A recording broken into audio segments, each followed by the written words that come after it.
Welcome back to stocks power YouTube channel. तो आज यहाँ पे हम ब्रिटानिया इंडस्ट्रीज लिमिटेड स्टॉक के बारे में बात करने वाले और लेटेस्ट अपडेट यहाँ पे देखने वाले।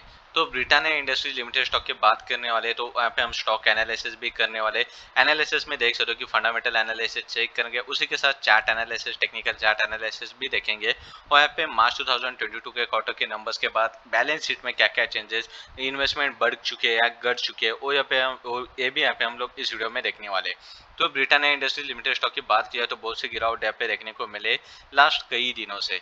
तो रिसेंटली यहाँ पे हम डायरेक्टली चार्ट एनालिसिस पे भी नजर देखेंगे। तो चार्ट एनालिसिस भी देखा जाए तो यहाँ पे आप देख सकते कि यहाँ पे पिछले 1 मंथ से यहाँ पे आप देख सकते कि बहुत से मीन्स पिछले 2-3 महीने में गिरावट के बाद यहाँ पे कंसोलिडेट किया था यहाँ पे ब्रिटानिया स्टॉक ने। तो इस मंथ में यहाँ पे पिछले मंथ में 15 दिनों में एक अच्छी मूवमेंट की थी बाइंग साइड में। पर ऊपर जो यहाँ पे ब्लू कलर का लाइन दिखाई दे रहा है वो 200 मूविंग एवरेज है यहाँ पे ब्रिटानिया स्टॉक के लिए। डेली चार्ट में 200 मूविंग एवरेज है जिसका यहाँ पे रजिस्टर लिया था पिछले 2-3 दिन। फिर यहाँ पे रिसेंटली कल के दिन ब्रेकआउट भी दे चुका था, पर रिसेंटली यहाँ पे आप देख सकते हैं यहाँ पे बेरिश मूवमेंट देखने को मिली और फिर से 200 मूविंग एवरेज को ब्रेकआउट देखिए नीचे यहाँ पे ट्रेडिंग करता हुआ नजर आ रहा है ब्रिटानिया इंडस्ट्री स्टॉक। यानी कि 200 मूविंग एवरेज के ऊपर जब सेटल होगा तो एक अच्छी मूवमेंट बाइंग साइड में देखने को मिल सकते हैं। तो रिसेंटली अभी हम मंथली चार्ट एनालिसिस चेक करेंगे ब्रिटानिया स्टॉक के लिए। तो ब्रिटानिया के लिए यहाँ पे मंथली चार्ट एनालिसिस पे भी नजर डाली जाए तो रिसेंटली यहाँ पे आप देख सकते हैं मैंने यहाँ पे 2-3 लाइन बनाई है जो कि एक येलो कलर की लाइन है। उसी यहाँ पे आप देख सकते हैं जो येलो कलर की लाइन है वो दिखाई नहीं दे रही, 1 सेकेंड। तो यहाँ पे आप देख सकते हैं जो येलो कलर की लाइन थी वो राइटली अभी अब ब्लू कलर की है। यहाँ पे आप देख सकते हैं जो कि यहाँ पे 3300 लेवल पे थी। तो 3300 लेवल जो मोस्ट इंपॉर्टेंट लेवल थी यहाँ पे ब्रिटानिया स्टॉक के लिए मंथली चार्ट में देखा जाए तो यहाँ पे आप देख सकते हैं यहाँ पे भी रजिस्ट्रेशन लिया था 3300 लेवल पे। पहले कई बार रजिस्ट्रेशन लिए गए थे 2020-2019 में। तो उसके बाद यहाँ पे देख सकते हो कि जैसे उसको 3300 को यहाँ पे ब्रेकआउट मिला था, तो ब्रेकआउट मिलने के बाद एक अच्छी उछाल देखने को मिली थी। पर ऊपर यहाँ पे आप देख सकते ऊपर जाने के बाद जो यहाँ पे 4000 लेवल है वो एक स्ट्रॉन्ग रजिस्ट्रेशन एक्ट हो चुकी थी यहाँ पे आप देख सकते ब्रिटानिया स्टॉक के लिए। तो 4000 लेवल पे रजिस्ट्रेशन 2 से 3 बार यहाँ पे लिए थे। तो यहाँ पे भी रजिस्ट्रेशन लिए गए थे, फिर यहाँ पे भी ले गए थे। तो वहाँ पे रजिस्ट्रेशन लगने के बाद गिरावट देखने को मिली थी। पर रिसेंटली अभी फिर से एक बाउंस बैक किया था। पर यहाँ पे देख सकते हो जो यहाँ पे 3690 यानी कि 3700 लेवल जो है यहाँ पे रजिस्ट्रेशन लेवल है यहाँ पे ब्रिटानिया स्टॉक ले, वहाँ पे रजिस्ट्रेशन लगने के चांसेस है। यहाँ पे आप देख सकते ऊपर जाता है तो लास्ट मंथ में भी वही पे रजिस्ट्रेशन लिया था, इस मंथ में भी ऊपर जाता है तो वही पे रजिस्ट्रेशन लेने के चांसेस दिखाई दे सकते हैं। पर रिसेंटली नीचे भी आता है तो नीचे फिर से यहाँ पे आप देख सकते 3400 लेवल जो है यहाँ पे सपोर्टिव एक्ट हो जाएगी। 3400 को ब्रेकआउट करता है तो यहाँ पे 3300 लेवल तक आ सकता है नीचे के साइड ब्रिटानिया स्टॉक। और 3300 यहाँ पे आप देख सकते हैं एक स्ट्रॉन्ग यहाँ पे सपोर्टिव लेवल है। यहाँ पे ब्रेकआउट भी किया था पर फिर से एक डायरेक्टली यहाँ पे आप देख सकते हैं जल्दी से यहाँ पे आप देख सकते हैं बाउंस बैक भी हो चुका था ब्रिटानिया स्टॉक और लास्ट मंथ में एक अच्छी यहाँ पे बाउंस बैक हो चुका था। पर रिसेंटली इस मंथ स्टार्टिंग से यहाँ पे आप देख सकते हैं कि बेरिश देखने को मिला है यहाँ पे ब्रिटानिया स्टॉक। नीचे भी आता है तो यहाँ पे 3300 सपोर्टिव लेवल है और ऊपर जाता है जब यहाँ पे 3700 लेवल को ब्रेकआउट देता है तो 4000 लेवल तक इजीली जाने के चांसेस और शार्पनेस भी बढ़ सकता है ब्रिटानिया स्टॉक में। तो डेली चार्ट पे में भी चेक किए जाए तो डेली चार्ट पे में इजीली यहाँ पे आप देख सकते हो कि यहाँ पे 200 मूविंग एवरेज को ब्रेकआउट करता है तो इजीली ऊपर के साइड जाने के चांसेस देख सकते हो। तो इस मंथ के जो मंथली प्यूट है मंथ ऑफ जून के, तो यहाँ पे आप देख सकते हैं मंथली प्यूट है 3500 लेवल के करीब है। तो नीचे आता है तो यहाँ पे 3500 पे सपोर्ट लगेगा, वहीं पे सपोर्ट लेके एक अच्छा बाउंस बैक बाइंग साइड में लग सकता है और ऊपर जा सकता है 3700 टू 3800 लेवल तक जाने के चांसेस दिखाई दे सकते हैं। तो ब्रिटानिया के बाकी के डिटेल देखे जाए जैसे कि यहाँ पे आप देख सकते हैं मार्केट कैप पे 85,000 करोड़ के ऊपर है। पी रेशियो जो है 56.3 का है। बुक वैल्यू है 106 रुपीज़ का। डिविडेंड भी ऑफर करता है 1.59% का। आरओसी है 41.6% की। रिटर्न ऑन इक्विटी भी देख सकते हो 49.7% की है। फेस वैल्यू ₹1 का है। कंपनी के ऊपर जो कर्जा है डेप्ट है 2481 करोड़ का टोटल कर्जा है कंपनी के ऊपर। और जो नेट प्रॉफिट है इस साल का वो भी यहाँ पे आप देख सकते हैं 1525 करोड़ का टोटल नेट प्रॉफिट हो चुका है। ईपीएस की बात की जाए तो ईपीएस भी देख सकते हो 63.3 का है। सेल्स की बात की जाए तो सेल्स भी देख सकते हो 14,136 करोड़ के हो चुके थे इस साल में। टोटल एसेट्स है 7,516 करोड़ के। प्रोमोटर होल्डिंग पे 50.6%। प्लेज शेयर्स भी देख सकते हो उसमें नहीं है जो कि बढ़िया बात है। एक साल में 3% सिप का रिटर्न दे चुका है यहाँ पे ब्रिटानिया स्टॉक। तो बाकी के डिटेल भी देखेंगे उसके पहले टिकर टेप के टिकट ऐप पे मोस्ट इंपॉर्टेंट चीज़ें कौन कौन से इन्वेस्टमेंट के लिए वो देखेंगे। जैसे कि इंट्रिंसिक वैल्यू देखी जाए तो इंट्रिंसिक वैल्यू भी देख सकते हो, करंट प्राइस जो है हाई दिखाई दे रही है इंट्रिंसिक वैल्यू से, इसके लिए यहाँ पे आप देख सकते इन्वेस्टमेंट के लिए सही प्राइस नहीं बता रहा है। आरओई वर्सेस एफडी रेट भी देखा जाए तो बैंक एफडी में इन्वेस्टमेंट बैंक एफडी से भी अच्छा रिटर्न दे देता है ब्रिटानिया स्टॉक।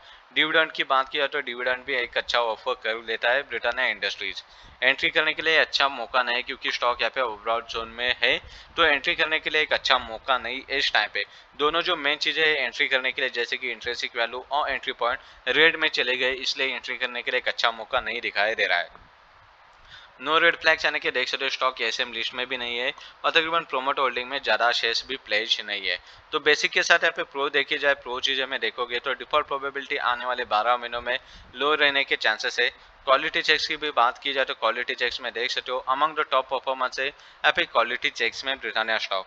ग्रोथ स्कोर की बात की जाए तो सेटिस्फैक्ट्री परफॉर्मेंस है ग्रोथ स्कोर में। तो यहाँ पे आप देख सकते हैं लार्ज कैप का स्टॉक है, मार्केट कैप 87,000 करोड़ के ऊपर है और जो रिस्क है ए स्टॉक में रिस्क देखी जाए तो लो रिस्क का ये स्टॉक है। यहाँ पे आप देख सकते हैं तकरीबन 1.27 एज वॉलेटाइल एज निफ्टी, यानी कि लो रिस्क का ये स्टॉक है, मोस्ट इंपॉर्टेंट चीज है। तो फॉरकास्ट रिपोर्ट पे भी नजर डाली जाए तो यहाँ पे मई 2023 के लिए फॉरकास्ट रिपोर्ट देखा जाए तो यहाँ पे आप देख सकते हैं कि जो 35 एनालिस्ट की राय ली गई थी उनमें से 66% के एनालिस्ट यहाँ पे सजेस्ट करते हैं कि स्टॉक में इन्वेस्टमेंट की जाए। तो प्राइस फॉरकास्ट की बात किया तो लोअर रिटर्न एक्सपेक्टेशन बताए गए हैं। जो करंट प्राइस है 3551, तो मई 2023 तक यहाँ पे 4516 तक जाने के चांसेस यहाँ पे फॉरकास्ट रिपोर्ट बताई जा रही है। तो बाकी के डिटेल देखे जाए जैसे कि यहाँ पे न्यूज़ की भी बात की जाए तो न्यूज़ में यहाँ पे आप देख सकते हो 21 hours ago top consumer companies plan to step up advertising spend despite high inflation. तो यहाँ पे आप देख सकते हैं जो टॉप कंज्यूमर कंपनी है जैसे कि ब्रिटानिया भी उनमें मुड़ती है, वो यहाँ पे आप देख सकते हैं वो स्टेप अप कर रहे हैं एडवर्टाइजिंग के लिए। तो Britannia's winkin cow becomes ₹100 crore brand in FY22।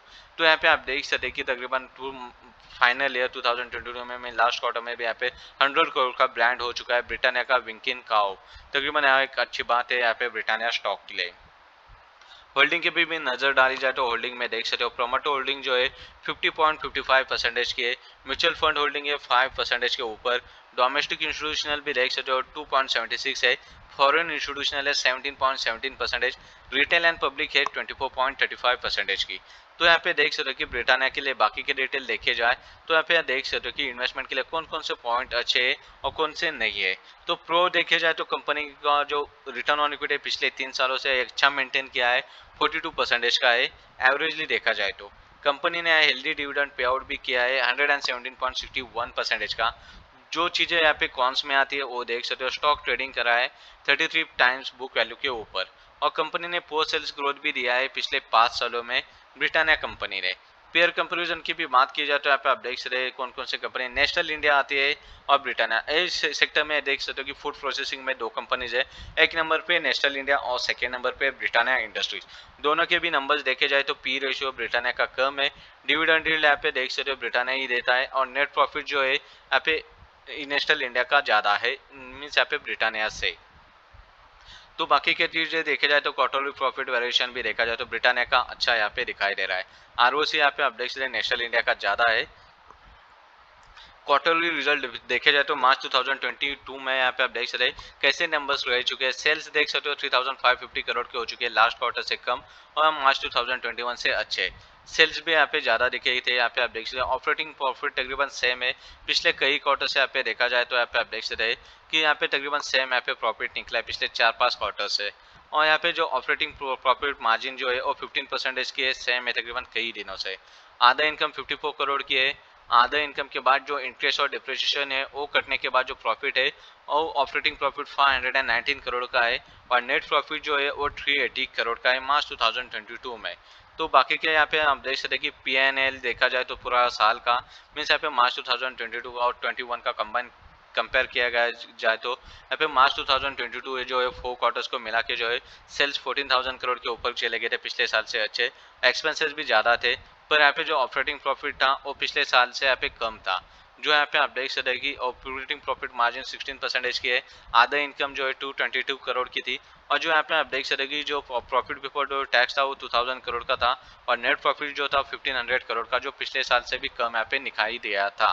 तो बाकी के बैलेंस शीट पे भी नजर डाली जाए तो यहाँ पे आप देख सकते हैं शेयर कैपिटल 24 करोड़ का ही है। रिजर्व शेयर्स देखे जाए तो 3005 से यहाँ पे 2500 पे आ चुके हैं। जो बोरोइंग थी 2100 की वो 2400, यानी कि जो लोन था वो बढ़ चुका है कंपनी का। CWIP देखी जाए तो 536 करोड़ का वर्क इन प्रोग्रेस चालू है, जिसका हिसाब नहीं लगाया अभी तक। और जो इन्वेस्टमेंट है वो 1762 करोड़ की है, जो पिछले क्वार्टर से कम दिखाई दे रहे हैं। तो ये थे लेटेस्ट अपडेट, यहाँ पे आप देख सकते हैं ब्रिटानिया इंडस्ट्री स्टॉक के लिए।